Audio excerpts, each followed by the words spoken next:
I remember I was wearing long pants once, and I was holding up a big, like 6-inch fire hydrant pipe, 6 meter length. They're like 100 kilos each. Me and another bloke had one end each, and I tripped over my pants going up the ladder, and my life flashed before my eyes. This thing was heavy, and I nearly fucking broke my neck. And it was all just caused by the PPE. If I was wearing shorts, it wouldn't have happened. Things like that. But then again, there's a lot of scratches, a lot of things that can be helped by the PPE. But working in the sun on a deck in long pants and a hard hat, and you've got nothing on top of you besides the sky, and you've got to wear a hard hat. I was exactly going to say that. It's the seagull droppings that you got to protect yourself from. There's no point. And you're there. This thing's black. The decks are black. You're on the top floor. It's summer. You can cook an egg on it. How hot it is. Like I remember I had one really hot day where my shoes were like almost melting. Like bits of my shoe were fucking sticking on, like they'd been on a hot plate. Like how hot it was. Yeah. You know how it's like on a deck? And they keep yelling at me, put your hard hat back on. I go, bro, it's fucking sky. Is like a meteor going to hit me or something? Like, they go, maybe, and then we're up for it. Chances are, buddy. Because there's just this whole, all these safety people, these people in the government that'll come and inspect the site and shut them it's down. the big fines, and he's not wearing his hard hat. It's the easiest thing for them to get you on. It's stupid. The things fall off. They're fucking crap. That's another story. But I don't know. I find them stupid. Oh, majority of the stuff that's going to land on your head is going to crush the hat anyway, isn't it? Yeah, I think so. Yeah. Look, probably neck well, damage depending shock. on, you know what I mean, like what industry you're in. I mean, I know with us with panels, any of those panels fall on you, you're gone, really. Go on. I think it's just to protect you from like loose dirt and debris. It might fall down, I guess. Yeah. But, like, you know, like when you got a freshly poured slab Bit of dust blowing somewhere and I don't know, there might be like a rock or something might hit you from somewhere, or something will fling off and hit you in the head. I don't know, but I don't. What are the chances? Or sometimes you bump your head. I do see the point sometimes when you bump your head on a scaffold or something. You're like, oh shit, thank God I had the hard hat on, because it might be something sharp. But for the most part, they're just a hazard. We have this with labourer working, and he's a hazard to himself and everybody else. And I think if he had a hard hat, it would be even more dangerous because he's one of those guys that he's chasing his tail and going around in circles, not doing anything productive. And he's at full speed, and I'm always telling him, slow down before you hurt yourself or before you hurt someone else. Yes. And I get scared when he picks up a grinder. I don't let him do that. I take the grinder and do it myself because I don't trust him. And it's just watching it's painful, and having him there it's stressful. But I get told he shows up, but I go, he does my head in. Doesn't matter if he shows up, he still does my head in, and something's bad's gonna happen. But has he been pulled up on this? Multiple times. What's been said to him? He will just stare at you and then like walk off. They don't know how to. How old is he? Oh, I'd say early 40s. Oh, so he's not a young. He's a grown-ass man. Yeah, and he doesn't get it. No, he doesn't get it. Okay, get it. But he come from a tiling background. That's what he said. He was a tiler, and now he's a brickies labourer. And I'm like, okay, well, because we've got our wall here, and then we put our material here, so our bricks and then our mudboard bricks. And everything's within reach. And so about 2.5 feet lock off where you're working. He comes along. I've told him before he even starts loading up. I said, make sure I've got enough room from the wall to the bricks. Yeah, no worries. I come back. He's put the bricks here. And I'll look at him and go, what's wrong with that picture there? He says, what do you mean? I go, well, how the fuck am I going to walk through without tripping over the bricks because you put them in my way? I said, you as a tiler, it's common sense. Would you put those tiles where you're actually working, or would you put them behind you and you turn and grab them and place them? And then he gives you this death stare. He's looking at me and go, what? Fucking walks off. You know what?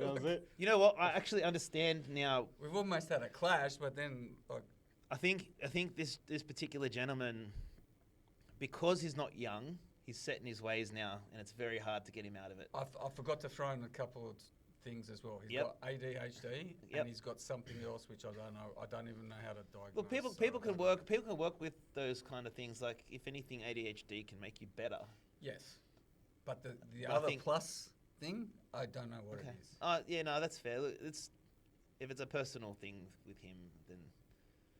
Oh, that's no, it's fine. not personal. No, with me, it's- like I'm saying, if it's a personal, like, if there's an actual psychological issue, it might be a different Yeah. thing. Hmm. But still, he'd probably be set in his ways. Yeah. It'd be very hard to pull him out, regardless, and that might even make it harder to pull him out of that. But if he still does it, rocks up and does a good job, well, maybe not necessarily a good job, but if he still, Absenteeism, eh? Yeah. His attendance I is don't know. there. If mate, it- maybe you have to just put your foot down and tell him. If it was, yeah, but he's not I didn't hire him, so it's not, my job to do that. I just show up and do my job. It's and, you just got to you got to tell whoever's in charge and. Just say, we "Look, have, and I think multiple people have, and it's still like he's scraping at the bottom of the barrel. This is where it comes down to. It's hard to get good workers. Anyone out looking for a job in construction, there's something wrong with them. They call me. It's like- No, I don't know. Like, is anyone out looking for a job in construction right now? Is there something wrong with them because they would have a good job already? Oh, there's work out there. If you want it, it's out Yeah, there. like it's. Yeah, but you can't the- say that too, because you could go to your job that you've been for at a while, and then put on a new bloke, and then you've got problems. You know what I mean? And then there's friction. Then you leave, so you're out of a job. You're still a good work. You're still a good worker. Yeah. It was the circumstances behind that. Yeah, it's as long as you can make that clear when you're applying and say this is why I left. But yeah, at the same time, you never say. So I don't go on resumes, because if I did, I'd have no one. Yeah, that's another good point. The resumes are a load of shit in construction. It's for tradies in general, it's okay. There's a piece of paper here with some stuff on it, but I'm looking at you right now. What can you tell me about yourself? Who are you? Who am I going to be spending my day with? This is paper. I don't give a shit. Communication skills and he's written on his resume. I don't give a fuck what he's written on his resume. People send me resumes all the time looking for work. Like, I'm not hiring, but like just to get young kids come out of school looking for first years, sending me these resumes. Like, You want a thinker. You want actually someone that can think for themselves and don't have to be told every 5 minutes what to do next. I'll hire That's- someone that actually calls. Like someone that actually Yeah. calls me and chats to me and. And doesn't get his mum to call you or text Well, you. yeah, Or that's text you. that's what happens Yeah. sometimes. It actually happens. Or they'll send an email. They'll email it, and I'm like, You know what we get? Hey, do you have bricklaying job? Yeah. that's how it's Yeah, actually wow. Yeah. sent. yeah, Not, hi, my name is John. Are you looking for any experienced bricklayers? Thanks. Here's my number. That just says enough in itself. Yeah, It's doesn't very- it? it's a I very won't. simple- I won't even go there, because we've had labourers where they've rocked up, they've come to the job, right? There's me, and my partner was there, and another labourer, and you go, oh, you bricklayers? Because we were shoveling dirt, sand into the skip bin, he didn't think we were brickies, but we were digging out this area and digging a footing and stuff. We said, yeah.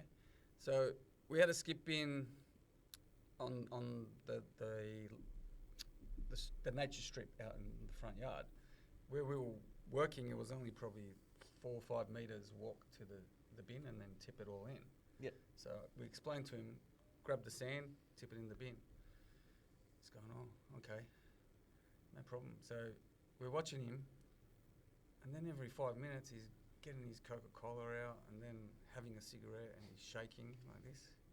And his nationality was Indian, which was unusual. But not even an hour, he goes, oh, I'm going to go. it's too Okay. hard. What do you mean? He goes, oh, yeah, I can't do it. Do what? I said, you're doing an easy part of the job. You're only moving sand into the skip bin. So we haven't even got to the... It's labour. we It's haven't, It's hard- we haven't even got to the hard real work. stuff it's yet. physical labour though. When we're doing the brickwork and the mud. A lot of people don't like He goes, it. oh, yeah, no, I've got to go. So my partner wasn't there, and I said, all right, go. And he goes, can you pay me? I go, no, he deals with the pay, so you have to call him. Right, so he's walked off. He's went down. Me and the other labourer were watching him. He walked and went around this tree. He was there for about a minute or so. Then decides to come back. I wonder what he's doing behind the tree. Sorry. Yeah, use your imagination. So he's come back. He's looked We'll at cut us that and out. then kept on walking past the job and kept on going. Yep. In the meanwhile, my partner came and he said, where is he? And I said, he's gone. Like, he just left. He goes, oh, all right. Half an hour later, I get a phone call. Or was it a text? I can't remember. Do you need a labourer? And I go, listen, fuck. I go, you just left our job. That was him. I had his number in my phone.